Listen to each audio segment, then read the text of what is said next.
Hello everyone, this is Phil from undercage.com. Today we're going to take a look at Samsung's flip Android phone, Samsung Galaxy Golden. So this, yes, is a flip Android phone. Most of the phone actually come in the one form factor, that is candy bar. That's a Galaxy S4 Mini, a candy bar, and this is a Galaxy S3, another candy bar, like any other phones in the world. So any other smartphones in the world, to be precise. And this is a flip Android phone. So yes, it opens up as a flip. We'll get into more details on that later. On the top, there's a Samsung logo that also somehow works as a speaker, so you can actually talk on the phone even when your phone is closed. And under that is a 3.7 inch of WVGA Super AMOLED display with the 3 touch-sensitive keys, menu, home, back over there. And on the left, there's a volume rocker, micro SIM card slot over there. You can open that up to put your SIM card in. And on the right, there is a micro USB port over there that also works, as you can see over here, as a headphone jack. Yes, the micro USB port works as a headphone jack, just like we've seen on the older devices like HTC Touch Diamond. You would need an adapter to plug your usual 3.5 millimeters of headphones, or you can use a Bluetooth if you feel like it. And there's a power key, of course, to wake and lock your phone. And there is a micro SD card slot that is expandable up to 64 gigabytes. And on the back, there is a 8-megapixel camera with the LED flash over there, autofocus, of course, and this is, of course, an LTE-capable device, and a speaker locates over there. And taking off the battery cover, give us a good look of battery.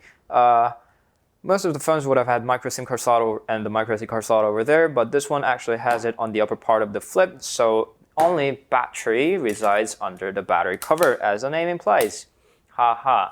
And turning on the phone, no, actually, before that, there is a hinge over there, as it's a flip phone. So I'm not really sure why it should look like this, but somehow they managed to make it look like this.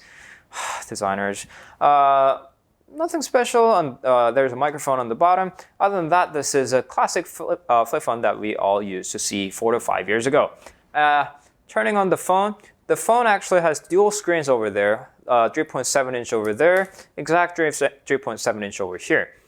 Same touchscreen, fully functional. Outer screen is also touchscreen capable, so this is your flip fully functional Android phone when you keep it closed, and you can open it only when you need a keypad, or if you want to talk to the receiver over there, which is located right next to the front-facing camera over there, like you're talking on the classic flip phone.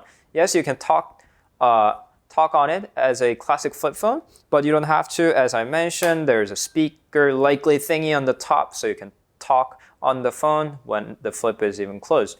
So this is your classic Android phone as well. While it's a flip phone, it's got a dual-core Snapdragon S4 with the 1.5 gigabytes of RAM, 16 gigabytes of storage, WVGA screen resolution, 8-megapixel, blah, blah, blah, everything else. You can find out more details on the homepage for that. So that's the typical Android, nothing special, Samsung interfaces and everything, you know, smart stays, power saves, S-Beam, whatever.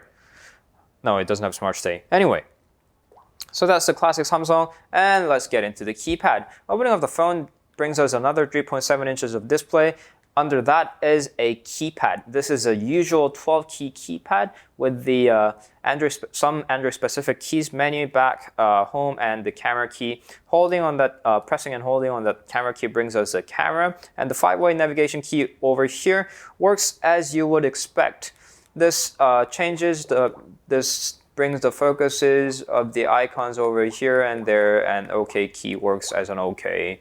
Nothing very special. The keypad, you can start typing on it. As soon as you type it, it brings a phone, so you can dial directly on that, or you can tap on that talk key to bring the phone app and talk, and works exactly as you would expect. So you can type on the keypad. Let's get into Google. You can type on the keypad. It doesn't really come with T9, so you would have to type as many times as you would reach the alpha that you want. I'm very sure that this is a Korean local model specific problem. If they ever launch this phone in somewhere else than Korea, and English-speaking country or any alpha-based country, they will fix it, install T9 on it. I wanted to fix it myself, so I tried installing other keyboards as well, and no other keyboards don't work. They only allow the keypad to type numbers on it, not the alphas or any other characters. So that's something that we would have to wait till things get fixed. So do we really have to open this phone every time we use this phone? The answer is, of course, no. It's fully functional when the flip is closed, so you wouldn't have to open it unless you have to. But then why are there a keypad, and why did they make into this flip in the first place if you don't need that? First of all, this is as the naming implies, this is called Galaxy Golden. It's for the golden age people, for the elderlies of the society. So the people who still, no, not still, that doesn't sound right. The people who are yet to get used to the touchscreen interface over there.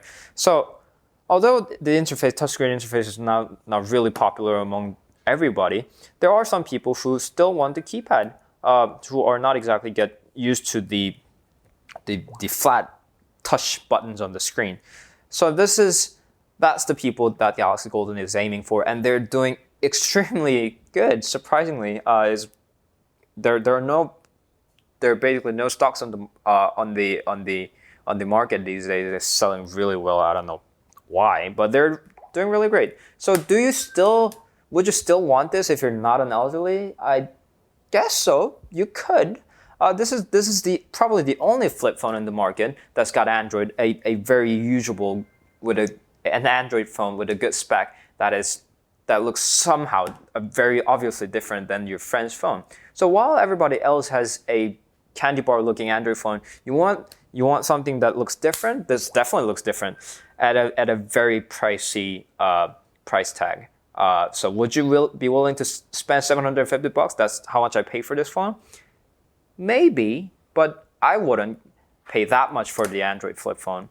But if this ever gets any cheaper than that, you could get it. Although you're sacrificing the size of the screen and all the other fancy functions of the Galaxy S4, LTEs and everything, this could work if you want something that looks radically different than most of the phones in the market. So that was Galaxy Golden.